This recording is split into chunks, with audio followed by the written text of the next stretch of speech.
And as soon as I said that, Jeff's face changed from happy and magical to extremely concerned. He was like, Don, no, I told you not to eat more than half, bro. Have you ever had magic before? I'm like, no, but I don't see why you're tripping. I ate the whole brownie like 20 minutes ago and I still don't feel anything. And right after saying that, I hear, yo, somebody need to get me a doctor, man. Somebody help me, man. Yo, take me to the nurse, dog.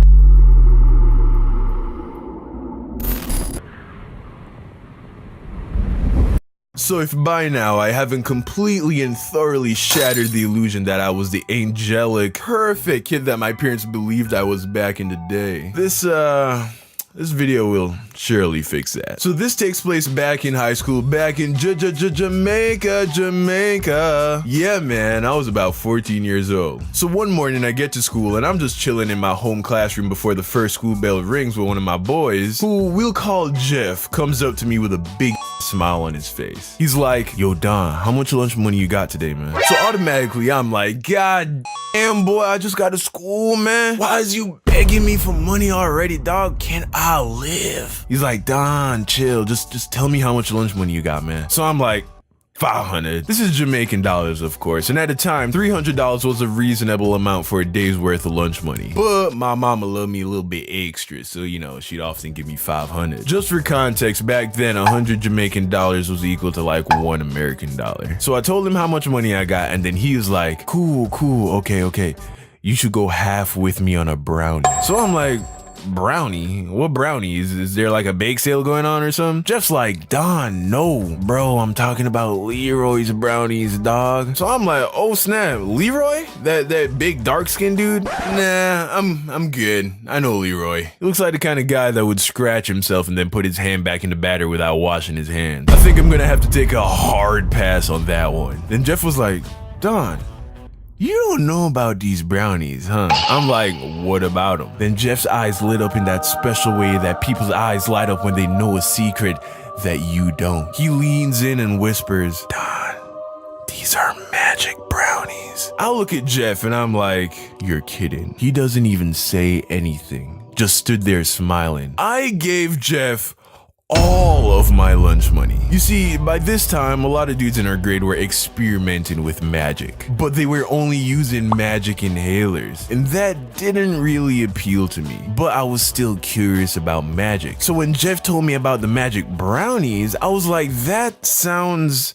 amazing. So yeah, I was like, sign me up. So Jeff takes my money and dips out. 10 minutes later, he comes back to me and hands me my brownie wrapped up in foil paper. He tells me that I should wait until lunchtime to eat it and that I should only eat half. So I'm like, cool, I got it. I was pumped. I couldn't wait till lunch. Fast forward to lunchtime and everybody has brownies. Like, Leroy made bank that day, man. So I find Jeff and I'm sitting with him and a group of friends and then we all ate our brownies. So we're sitting there and 15 minutes or so passes and I'm not really feeling anything. Also, lunch was gonna end in less than 30 minutes. So I started to get a little impatient. On top of that, I spent all my lunch money on this dang brownie. So your boy was high-key hungry. I didn't have anything else to eat. So I ate the rest of the brownie. The whole thing. I ate the whole thing. I even licked the icing off the foil paper, man. So I'm sitting there and then Jeff comes over to me and he's like, yo, Don, man, how you feeling, bro? And then I'm like, I'm kind of hungry, man. And a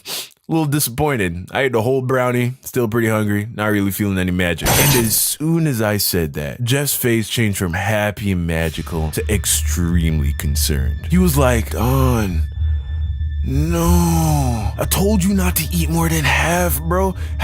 Have you ever had magic before? I'm like, no, but I don't see why you're tripping. I ate the whole brownie like 20 minutes ago and I still don't feel anything. And right after saying that, I hear, yo, somebody need to get me a doctor, man. Somebody help me, man. Yo, take me to the nurse, dog. I look over to where the noise was coming from and I see this dude, let's call him Amari, screaming and running across the schoolyard. Then he gets tackled by some of the other students. They bring him over and my mans is tripping hard. He was sweating, mumbling gibberish, trying to take off his shirt, just completely losing it. So I'm like, yo, what happened to him? And then one of his friends was like, man, that boy ate a whole brownie, dog. I guess Leroy made this batch extra strong. He needs some milk.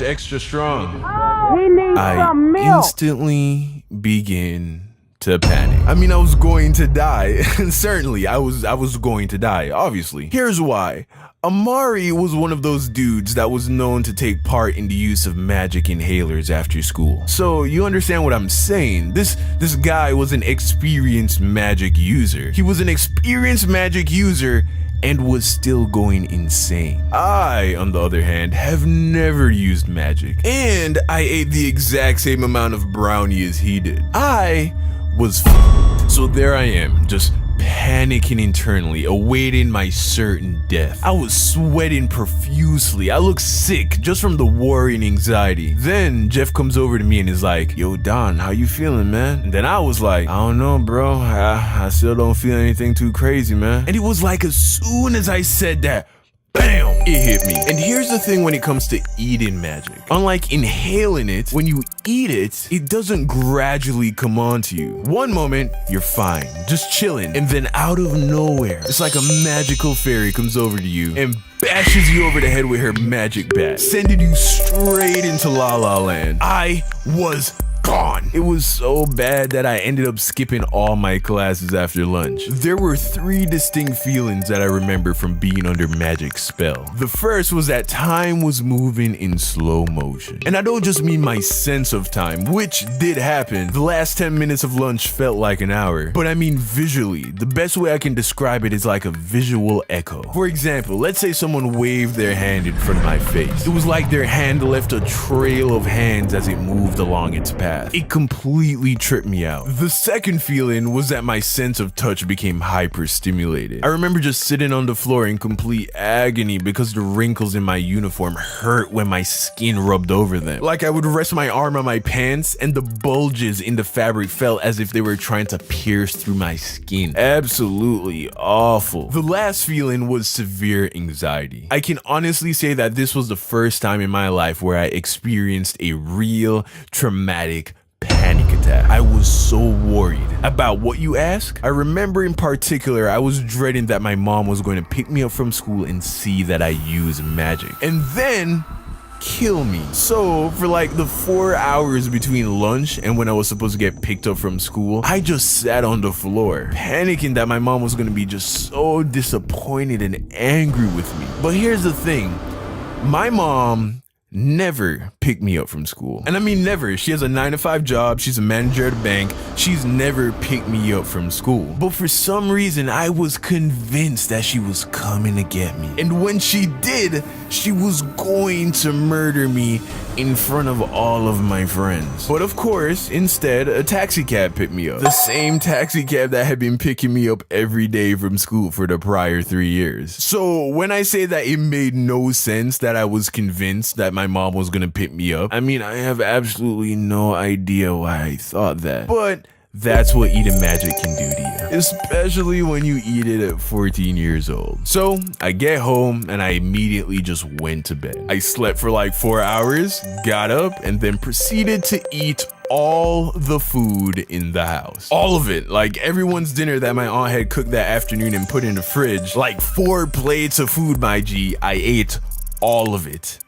and then went back to sleep. Moral of the story. Kids, don't do magic, man. It's powerful stuff. Big shout out to the best squad on the internet, man. The Sauce Squad. It's your boy, man. Young Don, the Sauce Squad. Today's winner of their very own signed YDSG poster is at Corey Dangerous. If you want a chance to win next week, just follow me on Twitter and retweet my pinned tweet. Now, I want to take a second to shout out the homie King Vader, man. Super funny dude. Hands down, he makes some of the best short comedy videos and skits on YouTube and Instagram. period. I mean, this dude goes viral like every other week on social media, and I want to help him to get his YouTube up. So do yourself a favor and go check him out, man. Show him some love. I'm gonna put a link to his channel at the end of this video. As always, I want to thank y'all for your love and support. Make sure to subscribe and hit that notification bell so you never miss a video. Next animation drops sometime next week. Don't forget to like and comment down below. I'll be responding to comments for the whole next hour. I love you, and I'll see you again next week. Why you make it hard for me? Why you make it hard for me? Girl, you make it hard to live. Show you where you want.